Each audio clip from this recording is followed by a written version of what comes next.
Αλλά να σου πω κάτι, εγώ θα έλεγα ότι και το επόμενο μας θέμα μπορεί να σου φανεί χρήσιμο, και παντρεμένη είσαι βέβαια, αλλά δεν θέλεις να ξέρεις, γιατί η κυρία Σαμαράκη που είναι εδώ, η οποία είναι συμβουλευτική ψυχολόγος και αγαπημένη φίλη της εκπομπής, μας έκανε και ποδαρικό, αν δεν κάνω λάθος. Τη δεύτερη, όχι ποδαρικό, ήρθε στη δεύτερη εκπομπή, έτσι.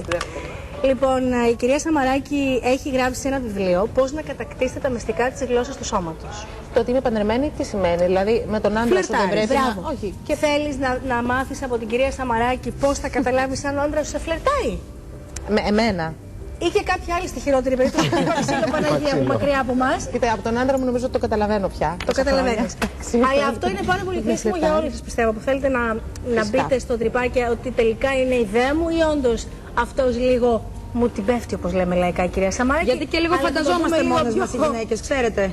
Λίγο το φτιάχνουμε το παραμύθι. Τι μου Παύλος, εσένα ειδικά μου είναι μόνο ιδέες πάντα. Δεν σε φλερτάρει ποτέ κανείς.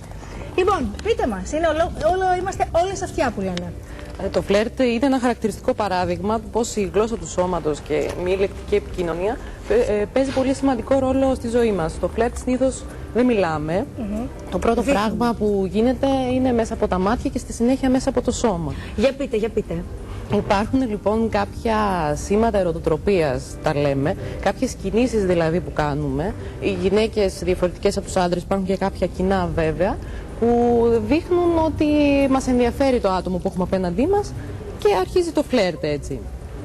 Να πούμε μερικά. Οι γυναίκες, ας πούμε, τι κάνουν.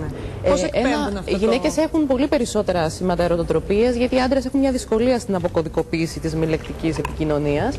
Θα πούμε πολύ λίγα όμως. Δεν είναι πολλές επιλογές, καταλαβαίνεις. Αυτό ενστικτωδώς λειτουργεί. Βεβαίως, γιατί οι γυναίκες, επειδή μπορούν να γίνουν μητέρες, χρειάζεται να μπορούν να αποκωδικοποιήσουν τη γλώσσα του σώματος για να επικοινωνήσουν με τα βρέφη τα οποία δεν μιλάνε. Να πούμε γρήγορα, ξέρω δεν έχουμε πολύ χρόνο, κάποια από τα σήματα αυτά. Ένα είναι η έκθεση του λαιμού που μπορεί η γυναίκα να κάνει βγαίνοντας το κεφάλι προς τα πίσω ή με τα χέρια κάνοντας τα μαλλιά έτσι προς τα πίσω. Φαίνεται και το πρόσωπο αλλά και ο λαιμός, που είναι μια κίνηση με πρωτόγονες καταβολές που δείχνει ουσιαστικά την υποταγή της γυναίκας στο αρσενικό. Η υποταγή δείχνει... Αναγνωρίζει στον κυρίαρχο και έτσι ξυπνάει τα ένστικτα προστασίας που έχει ο άντρας απέναντι στη γυναίκα. Ο Θάνος ψάρωσε. Τον βλέπουμε, βλέπει αλλιώς. Ψάρος που τέντω στο λαιμό της προς τα πίσω. Αλλά είναι αλήθεια, ξέρετε γιατί έχετε πιο πολλούς τρόπους. Γιατί εμείς είμαστε πιο χαζοί στο να αποκωδικοποιήσουμε. Αυτό είναι αλήθεια, αυτό είπε και η δηλαδή καμιά φορά τυχαίνει να έχεις μια φίλη σου και σου λέει κοίτα, αυτή σε κοιτάει πολύ και εσύ λες ναι, ποια. Ποια πού, ναι. Άλλο. Κάποιο άλλο είναι η έκθεση της μασχάλης.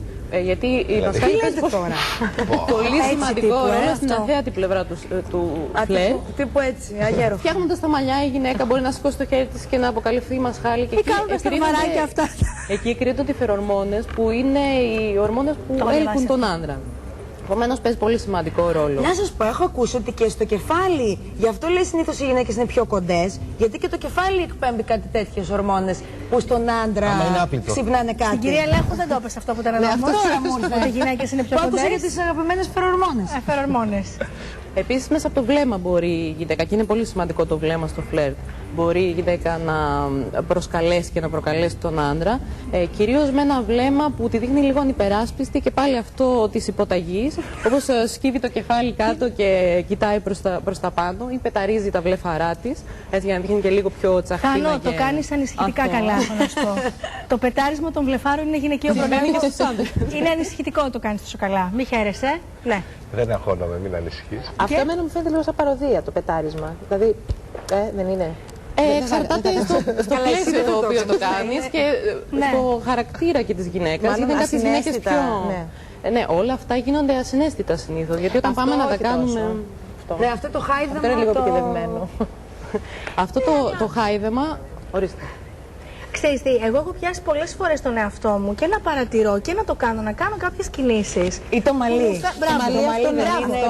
φαίνονται πολύ φυσιολογικές σε μένα εκείνη την ώρα και μετά καταλαβαίνω ότι όντως πάω να φλερτάρω κάποιον. Αυτό με το μαλλί μπορεί να είναι και εκνευρισμός βέβαια. Μπορεί να είναι αμηχανία. Αμηχανία, όχι εκνευρισμός, μπράβο. Και τα δύο. Ή το ένα ή το άλλο τέλος πάντων. Και πάντα όταν προσπαθούμε να καταλάβουμε τη γλώσσα του σώματος κάποιου, χρειάζεται να δούμε το σύνολό της, αλλά να δούμε και το πλαίσιο στο οποίο γίνεται. Σωστά. Γιατί πολλές φορές μπορεί να παρεξηγήσουμε κάποιες κινήσεις. Επειδή είμαστε γυναίκες όμως και αυτά τα ξέρουμε. Πείτε μας λίγο για τους άντρες.